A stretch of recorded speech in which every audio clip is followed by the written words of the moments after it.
Hi there, I'm Ishiro, and today we are going to try to answer the question, what makes a good Weiss Schwarz deck? So, there's a number of qualities a good deck can have. I separate them into different categories. First one is how you deal the damage to make sure your opponent goes to level 4, across the mid-game and at level 3, what is your win condition. And then, how do you compress your deck and make sure you are consistent through deck control and hand control. We are going to go through all of these sub-elements into this video. So the first one is going to be win condition. How do you win the game at level 3, and how do you prevent your opponent from winning the game at level 3? In this part, we're going to assume we are playing rush or combo decks. Please watch my other video on deck archetypes if you want to know about stall or control decks. So there are a number of finishers that have been printed in Weiss Schwarz. One of the most common ones just burning, like this card from a trial deck, just on attack burn 3. You also have restanders that can attack another time after attacking. Note that this one also can get a burn 1 on attack, thanks to another combo on the same Climax. And there's also a recent trade about uncancelable damage. It used to only be clock kicks, so when you reverse your opponent character you send it to clock, but now we got like more original ways to do that.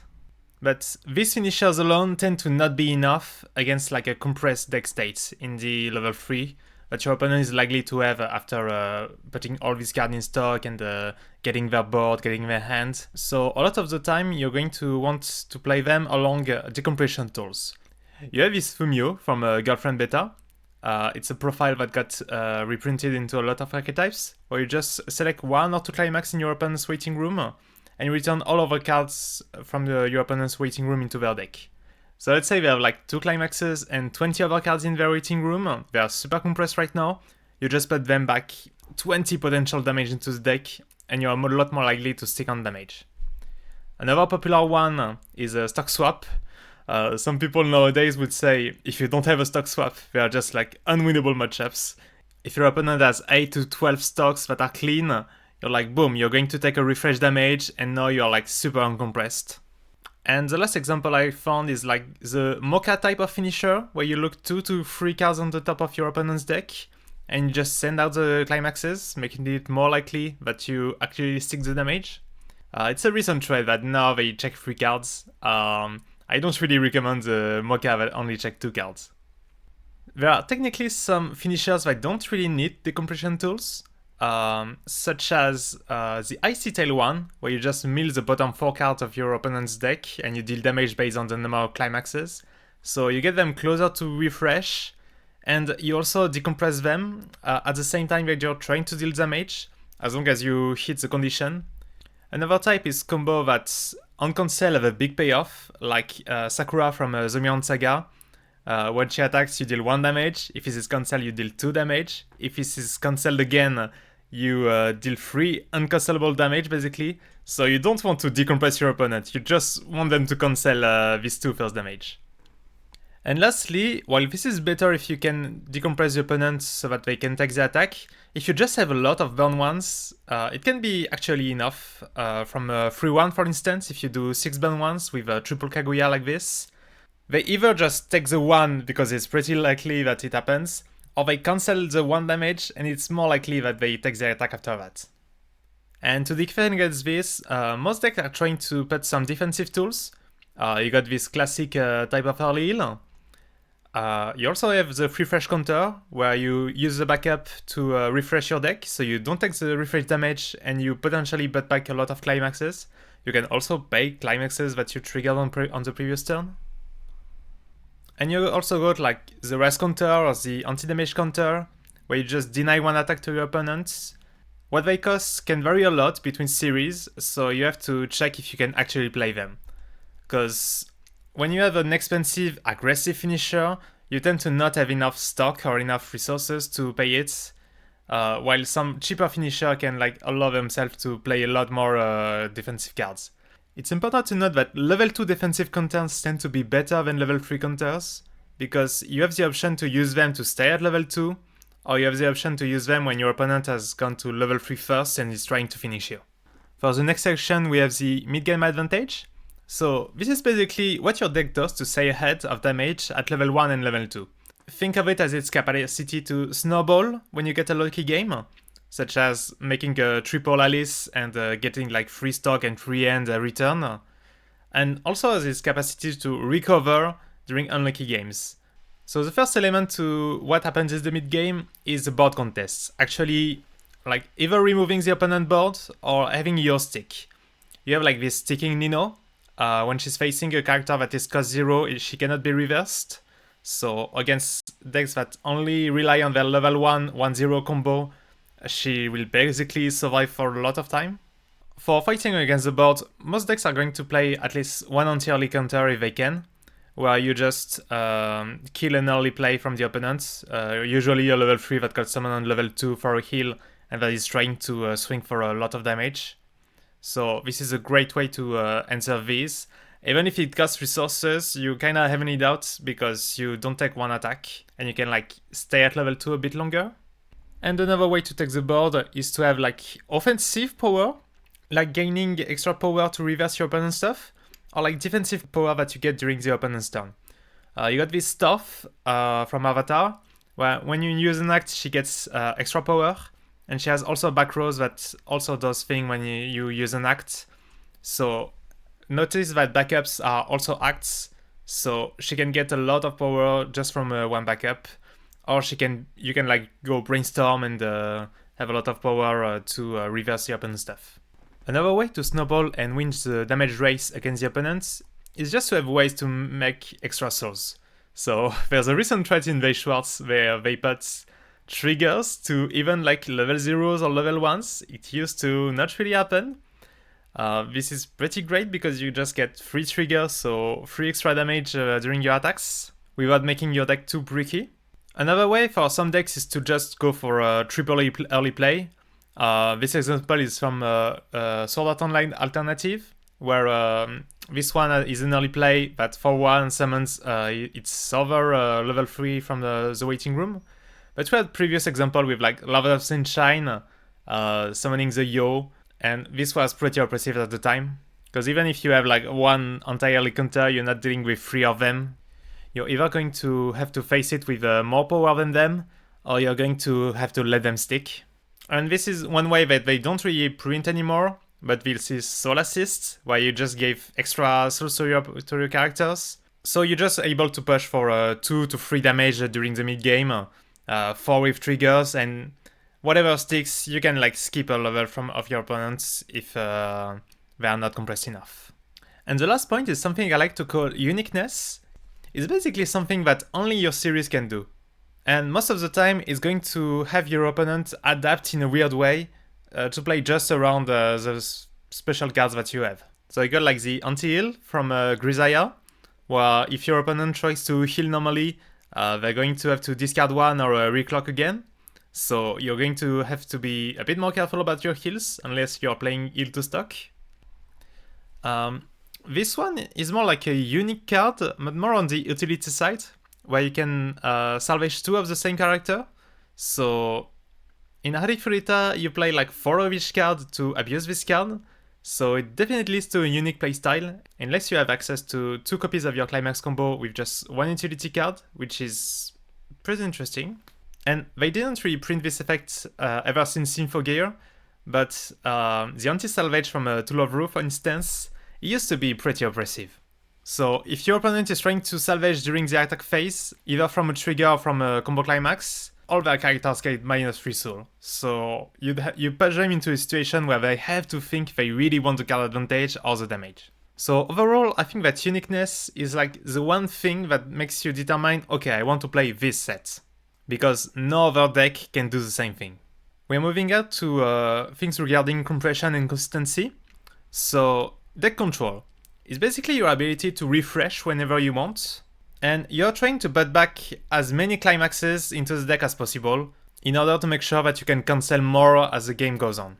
So the first aspect of deck control will be mill power, your ability to send cards from the deck to waiting room in order to thin the deck, make it smaller, and remove potential damage. You got the pretty old, but it's still on some cards.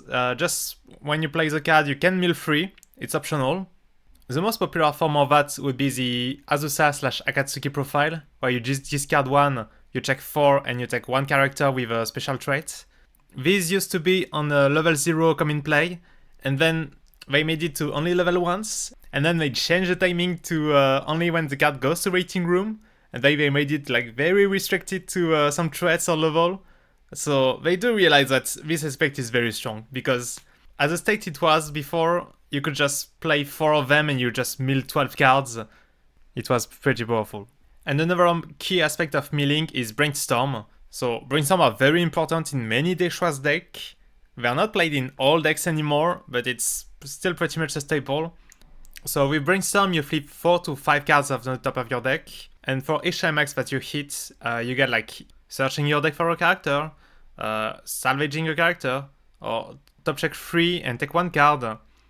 This Lux effect is a bit more recent and it's even more powerful in milling, because let's say you hit 2, you mill 4 and then you can check 6 cards, so that's a total of 10 cards that you mill for just 1 card and 1 stock. So piling up this type of effect, you can refresh pretty fast. So these are tools to refresh your deck when you are free, but you also want to save as many climaxes as possible. For that you have some tools for stock management, some effects that pay climaxes on trigger. This does have a pretty niche effect, so this is not really preferable. But you also have one of the popular ones that's Twin Drive. When you attack, you can pay 1 and trigger twice, so you just reimburse the stock. But the idea is that you attack with another character first, and if you trigger a climax, you can pay it with the Twin Drive effect. This way, the climax is not stuck in stock. And for the other climaxes that are stuck in the stock, most of the time you just pay them with Brainstorm or utilitaries. We used to play a lot more of this kind of profile where you pay 2 and rest it to get a card. You do see this as a pay 2 heal. This could be another option if you really have a lot of stock to pay and you need to dig deep to find your climaxes, especially if you trigger a climax first. And the second aspect is saving the climaxes that are stuck in your hand, so climax discarding. This kind of effect where every of your character can like discard a climax as soon as you trigger it is more played in a gold bar or a Pons deck. Most commonly you'll find this is kind of a null profile where you just discard a climax and salvage a character, but it has to be specifically in climax for this one. You'll see other profiles that don't need to be this specific, so you can just discard your level 3s for instance, in order to cycle your hand and find characters that you can play right now. Such as for instance this Ram and Ram profile, where it's done as an act, you can like sack it and discard a card from your hand to salvage, but it's only during main phase, and like you can put it on the board and not use the effect instantly, so it's kind of cool in that aspect. Even if it's a -1 card advantage, it's pretty convenient. So running this kind of profiles will help you refresh at 8 climaxes more often. For the next one we have hand control. So this is the ability to have what you want in your hand, like the characters that you want to play, your climax combo, your options for later, etc. And the ability to keep attacking with 3 characters every turn, which is crucial to generate stock for your level 3 and deal damage to your opponent every turn. You have to understand that during draw phase you draw 1 card, during clock phase you can take 1 damage to draw 2 cards, so that's plus 2 cards in your hand. But if your characters got reversed on the previous turn, you need to play 3 characters from your hand, so you're basically losing a card every turn. So you want effects to make sure that you can increase your hand size. And this is what the card advantage section is for. This is Ricky, one of the most popular level 0 card to make card advantage. It's pay 1, clock 1, search your deck for a character or salvage, or whatever condition is linked to it. At the early stage of the game the 1 damage is not really relevant, but it can make you level up from 0-6 to 1-0 and start unleashing your combo climax, which is super good. You also have to understand that card advantage is not only cards in hand, but also generating new stock. This toilet event for instance, it replaces itself with a stock, and then you can randomly get another character if you got lucky. And a lot of the time in level 0, when you are waiting for your climax combo to make you your card advantage, you'll be wanting to include some level 0s that can make a +1. You have this clean cut profile, where you can like put one of your attacking character into the backstage after it attacked. But you also have like all sorts of other things like runners, coin flip, beaters, the ones that were popular really evolved all over the years. The next aspect is having what you want in hand, so that would be selectivity. you got the famous profile of a job search. Pay 1, discard 1, search your deck for a character. And when we talk about selectivity, you like to have as much access to your deck than to your waiting room. Because depending on your deck state, the card you want might be in your waiting room because you milled a lot, or it might be still stuck in the deck. So you want to have access to both. Another popular profile that got more and more pretty recently is the Rico profile, where you discard 1, you reveal your top deck, and you can salvage a character of the same level of the character you revealed. So because if there's a high chance you just reveal a level 0, the selectivity is kinda restricted on this one, but it's still good enough to like search another utility, like a job search or a brainstorm, etc. Because most of these are level 0 anyway. And sometimes you just get lucky, reveal a level 3, and you can take whatever you want. And I would say the king of selectivity would be the trigger salvage. It's a straight +1, isn't really tied to a connection except taking a character. So before the choice trigger was printed, triple salvage deck were super popular. Even sometimes they were not even linked to any combo, but we still played the salvage because it was just so good for having a stable gameplay. So regarding Climax combo, most decks will play a level 1 Climax combo for plussing, but you have like two types. The ones that focus more on selectivity, like this Zeken Yuki, where you just 2 characters in your deck, and the ones that focus more on mill power. So let's say you play triple Emilia for instance. You attack 3 times, so that's 3 cards that you mill, and then you do the effect 3 times, so that's 12 cards that you mill, so 12 plus 3 is 15. You can remove 15 cards of your deck by doing the combo. Whereas if you take the Yuki, you'll have 3 attacks, and you remove cards 2 by 2, so that's a total of 9 cards. So if your deck state was really bad, with like one Climax left out of 16 cards, Emilia would be perfect for that scenario, because it just puts you right at refresh. But Zeken will still let you have maybe 5 to 6 free damage. But by doing the Emilia combo, you only have the choice between 4 characters. Sometimes you even get unlucky and you only reveal climaxes and events, so you don't even get a new card. So this type of deck tends to compensate by having more selectivity tools, just in case they didn't get what they wanted from the Climax combo. Whereas decks that play a combo that's very selective will tend to include more cards for mill power, in order to compensate. But you cannot really do your Climax combo from the first place if you don't have a Climax access, so having the access to the Climax that you want. This is Producer, probably one of the most popular profile, where you pay 1 and you exchange 1 Climax from your hand with another one in your waiting room. So basically if you have a level 1 and level 3 combo, and you have the level 3 Climax in your hand, you trade it with the level 1 Climax and boom, you're good to go. And some would say that if you don't have a Producer in your set, it's a lot harder. 5 or 6 years ago, games could be decided just because you didn't draw your Climax on level 1, and you had just no way to fix it. But let's say you started your turn without a Climax in hand, you draw, you clock, and you still didn't find a Climax. For this kind of case, you want preferably a form of top check. So, some type of card that says look at up to 3 cards on the top of your deck and choose 1 card. Saying 1 card is important because you can not only choose characters but also climaxes. And once you are at level 3, for your level 3 combo, there are more and more profiles that just say straight up, pay 1, salvage a climax. Like this one from Key All Stars. You end up paying a total of 3 stock for 1 climax, so you prefer not to do it if possible, just have the climax already, but this is still an option if you got unlucky. In the case of Goldbar and Bounce, they don't really have this same problem, since they cannot salvage themselves. Goldbar also goes directly to your hands and just puts a blind stock instead. The problem is that if you trigger like 2 or 3 climaxes, you'll quickly have only 4 climaxes left in the waiting room, and you don't want to refresh in these states. So when you're playing this kind of climaxes, you need more end control tools, more ways to discard the climax, or to pay them, to not have all of them stuck in hand. Lastly, I kinda want to cover the bad climaxes, so double trigger, wind, shots, gold bag and draw.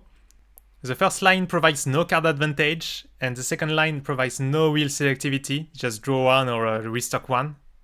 So the combo linked to it has to be very good and very preferred in your sets for you to want to play them. Or else your deck will have to compensate either the card advantage problem or the selectivity problem with a lot of cards regarding that effect. Because you are going to trigger climaxes over many games and you don't want this to be a straight up minus every time. There are other factors to good decks in Weiss Schwarz. We can cite a few. Color convenience, so at level 1, being double color can be a bit annoying if you are at 1-0 and you can only play one color. Having extra compression through memory could be important in order to cold sell more, especially if it's free. The number of conditions to fill, especially if they're complex, can be also important, like this UA combo from Harry Fureta. You need a specific card in your memory that only goes there by being reversed, and you need your opponent to cancel, so it's weird timing. The payoff is amazing if you're able to do that, but that does mean your game plan relies on finding a level 0 and being able to have it reversed. Sometimes complicated conditions are also tied to the level 3 finisher, so you also have to look out for that. One more positive factor could be roll compression, so having one card do multiple things at the same time. Like imagine a producer that's also a drop search, then you don't have to put like 2 different cards into your deck for these 2 rolls. You have one and you can put multiple copies of it, and it takes less space in your deck and less space in your hand when you want to save it for later. And lastly, we can mention immunity to defensive tools, like cards that say your opponent can play event or backup from your hand when these battles, or cards that don't even need to attack to do their offensive effect. So this could give you an edge in some matchups. So now that we know what makes a good deck, let's have a case study. This is pre-Burnley's Key All-Star. You have this finisher that's burn 1, 2, 3, 4, 5, 6 and 7. So even if it's a high cost, it's clearly a good lethal range. You have the Ayu that can salvage the Climax for the combo, or she can also stock swap, which is amid decompression, to make sure that they actually take the burns. Then for the level 1, you got this combo where when you play the Climax you salvage the events. The event being you mill 3, you stock 1 from the waiting room, and if you mill 3 character you can blind stock again. So it's both mill power and card advantage production. And then you got this Resonate guy, where you just reveal the finisher from hand. You can check 3 and take a character and pay 1 res this. And whenever you play an event, you can boost one of your character. The event being a backup, this is a big element to board contests, having your combo Climax actually surviving, as you can defend at up to 9000. At level 0, you have tools for selectivity, this on reverse salvage 1 discard 1, and the Shimako and Nakane, which is exchange 1 card of your clock and 1 from your hand, or pay 1 discard 1 salvage 1. So on different timings you got selectivity tools to get back your combo, and you got 2 ways to discard your climaxes, especially since you are playing 8 pounds. And on top of that, you also have defensive tools, with heal to stock by sacking 1 of your character, and the refresh, which lets you refresh without taking the refresh damage.